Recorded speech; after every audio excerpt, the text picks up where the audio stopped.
ব্যক্তি ইন্তেকাল করার পর গ্রামের লোকদের নিয়ে খাওয়ার অনুষ্ঠান করা যাবে কিনা? হ্যাঁ, যাবে। কেউ মারা গেছে, আপনি 10-20 জন, 100 জন, 400 জন নিয়ে খাওয়াইলেন, অনুষ্ঠান করলেন, হ্যাঁ করতে পারেন। যদি আপনার নিয়ত থাকে কবরওয়ালা মানুষটার উপর একটু আযাব হোক, আপনি যদি কবরওয়ালা মানুষটিকে আযাব দিতে চান, যে এই লোকটা এত সুখে থাকবে কোন কবরে, একটু গজব হোক, একটু আযাব, আগুন জ্বলুক তার কবরে, তাহলে তার নামে একটা 40 করে দেবেন, আগুন জ্বলা শুরু হয়ে যাবে।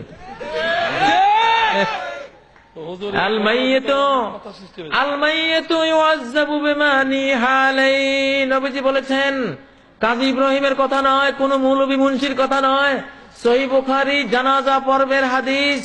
জানাজা পর্বের হাদিসে নবীজি বলেছেন, আল মাইয়িতু ইউআযাব, মুর্দাকে আযাব দেয়া হবে, বিমা নিহা আলাইহি, মুর্দার জন্য যদি কোনো নিয়াহাত খাওয়ানোর অনুষ্ঠান, শ্রাদ্ধ অনুষ্ঠান কেউ করে, তার ছেলেরা করে, তার মেয়েরা করে, আত্মীয়রা করে, যেই করুক না কেন, তার জন্য যদি তার দাফন কাফন জানাজার পরে এমন কোন অনুষ্ঠান করা হয়, আর সে জীবদ্দশায় যদি নিষেধ করে না গিয়ে থাকে যে বাবারা আমার মৃত্যুর পরে কোনো শ্রাদ্ধ করিস না, কোনো জিয়াফত করিস না, কোনো নিয়াহাত অনুষ্ঠান করিস না আমার জন্য, যদি নিষেধ না করে গিয়ে থাকে আর ছেলে মেয়েরা যদি এটা করে, তার আযাব শুরু হয়ে যাবে। মৃত ব্যক্তির জন্য 12টা কাজ করবেন। কয়টা কাজ? আপনারা অনেকে রেগে গেছেন যে হুজুরটা ভালো না, হুজুরটা একটু খাইতাম খাওয়াইতাম, হুজুরে আজকে কেড়ে নিলেন। আমি একটা নিলাম, 12টা দিলাম। 12টা কয়টা?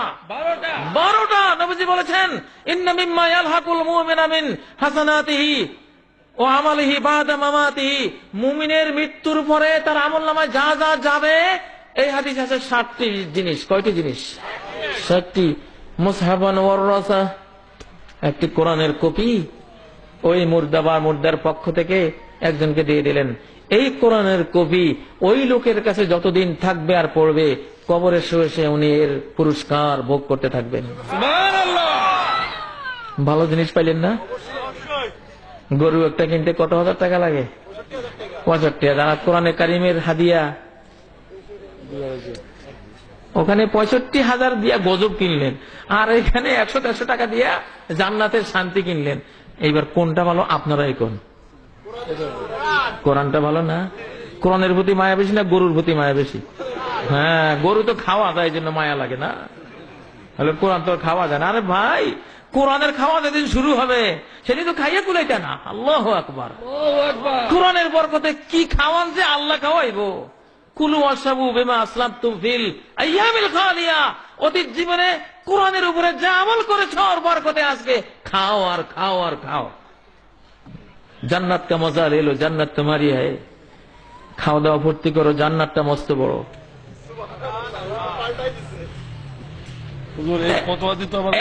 এক নম্বর, মাহফিলে কথা বলা ঠিক না। 1 নম্বর হলো কোরআনে কারীম দিয়ে দেবেন, মুর্দার পক্ষ থেকে তিনি সওয়াব পাবেন। 2 নম্বর, মসজিদান বানাহু, মুর্দার পক্ষ থেকে একখান মসজিদ নির্মাণ করে দিলেন, বা মসজিদের একটা রুম তৈরি করে দিলেন, বা মসজিদের কিছু ইট কিনে দিলেন, তিনি একটা মসজিদ নির্মাণের সমান সওয়াব ইনশাআল্লাহ পেয়ে যাবে। আপনার বাবা মা মসজিদ নির্মাণের সওয়াব কবরে শুয়ে শুয়ে ভোগ করবে।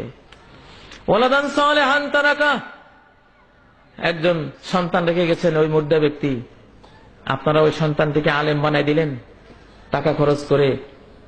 ওই আলেম ছেলেটি যত নেক আমল করবে তার বাবা মায়ের সওয়াব পাবে। ওই সন্তানই যত দোয়া করবে মা বাবা সেই সওয়াব পাবে। সুবহানাল্লাহ। 4 নম্বর, নহরা নাজরাহু, একটা নদী খাল নাব্যতা হারিয়েছে, পানির প্রবাহ ছিল এখন নাই, খনন করে গভীর করে দিলেন, পানির প্রবাহ ছুটলো, আশপাশের কৃষকেরা, ক্ষেত খামারের মালিকেরা লাভবান হলো, ফসল হলো, হ্যাঁ, লক্ষ লক্ষ টন ধান হলো, আর উনি কবরে বসে বসে সওয়াব পেতে থাকবেন। 4 নম্বর গেল। 5 নম্বর, বাইতান লিবনিস সাবিল বানাহু, রাস্তার পাশ দিয়ে মুসাফির হেঁটে যায়, পথিক চলে, কত কষ্ট, বিশ্রামাগার নাই, একটা বিশ্রামাগার দিয়ে দিলেন। আল্লাহ, আমি আমার মায়ের জন্য এই বিশ্রামাগার দিয়ে দিলাম, মায়ের পক্ষ থেকে দিলাম, আমার বাবার পক্ষ থেকে, আমার দাদার পক্ষ থেকে এই যাত্রী ছাউনিটা নির্মাণ করে দিলাম। আমার দাদাকে তুমি সওয়াব দিও, আমার মা বাবাকে সওয়াব দিও। যতদিন এই বিশ্রামাগার থাকবে, নবীজি বলছেন, ওরা কবরে শুয়ে শুয়ে এর সুফল, এর সওয়াব ভোগ করবে। একদিকে সমাজ কল্যাণ হলো, একদিকে মা বাবা, ঠিক না? বীরান হাফারাহা, একটা টিউবওয়েল নাই, এলাকার মানুষ পান করার মতো পানি পায় না টিউবওয়েলের অভাবে, ডিপ টিউবওয়েলের অভাবে। একটা সাধারণ টিউবওয়েল, ডিপ টিউবওয়েল দিয়ে দিলেন, এলাকার হাজার হাজার মানুষ পানি খাবে, প্রতি বিন্দু পানির সওয়াব আপনার মা আপনার বাবা পেয়ে যাবে। সাদাকাতুন তাসাদ্দাকা বিহা ফি হায়াতি, অথবা যদি ওই মুর্দারা তাদের জীবদ্দশা যেই কোনো সাদাকায়ে জারিয়া রেখে যায়, বা তার পক্ষ থেকে আপনারা যেই কোনো সাদাকায়ে জারিয়া, একটা কালভার্ট করে দিলেন, রাস্তা নির্মাণ করে দিলেন, এতিমখানা নির্মাণ করে দিলেন, যা ইচ্ছা তাই করে দিলেন, সমাজ কল্যাণের কাজ করে দিলেন, আপনার মা বাবা কবরে শুয়ে শুয়ে সেই সওয়াব পাবে। এই 7টা গেল। আর আবু দাউদের হাদিসে আরো 5টা আছে। একজন বললেন, ইয়া রাসূলুল্লাহ, হাল বাকি মিন বিররি আবাওয়াইয়া শাই, আমার মা বাবার জন্য তাদের মৃত্যুর পরে কি কিছু করণীয় আছে? নবীজি বলেন, হ্যাঁ আছে। 1 নম্বর, আর দোয়া আলাহুমা, তাদের জন্য দোয়া করবা, যেই কোনো দোয়া। আল্লাহ আমাদের মা বাবাকে জান্নাতুল ফেরদাউস নসিব করো। রব্বির হামহুমা কামা রব্বায়ানি সগীরা, রব্বানা ইগফিরলি ওয়া লিওয়ালিদাইয়া ওয়া লিল মুমিনিনা ইয়াওমা ইয়াকুমুল হিসাব। কত দোয়া আছে না?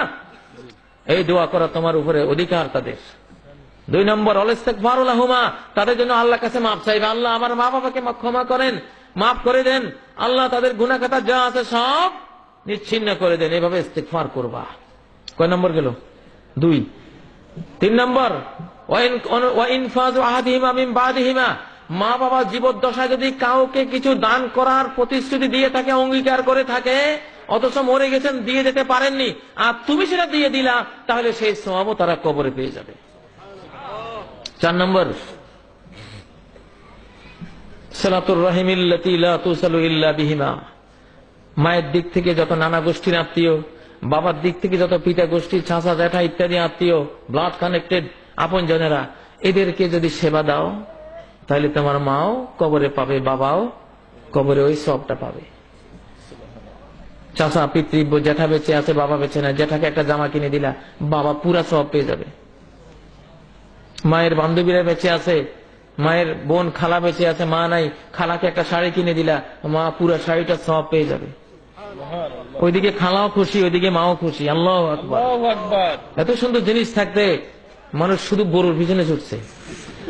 5 নম্বর, ওয়া ইকরামু সাদিকিহিমা, মায়ের বান্ধবীদের, বাপের বন্ধুদের যদি একরাম করো, আপ্যায়ন করো, হাদিয়া দাও, এই হাদিয়া, এই আপ্যায়ন, এই আতিথেয়তার পুরা সওয়াব আল্লাহ তোমার মাকে দিবেন, তোমার বাবাকে দিবেন, কারণ তারা বন্ধু হয়েছে, বান্ধবী হয়েছে মা বাবার কারণে। ঠিক নয় কি?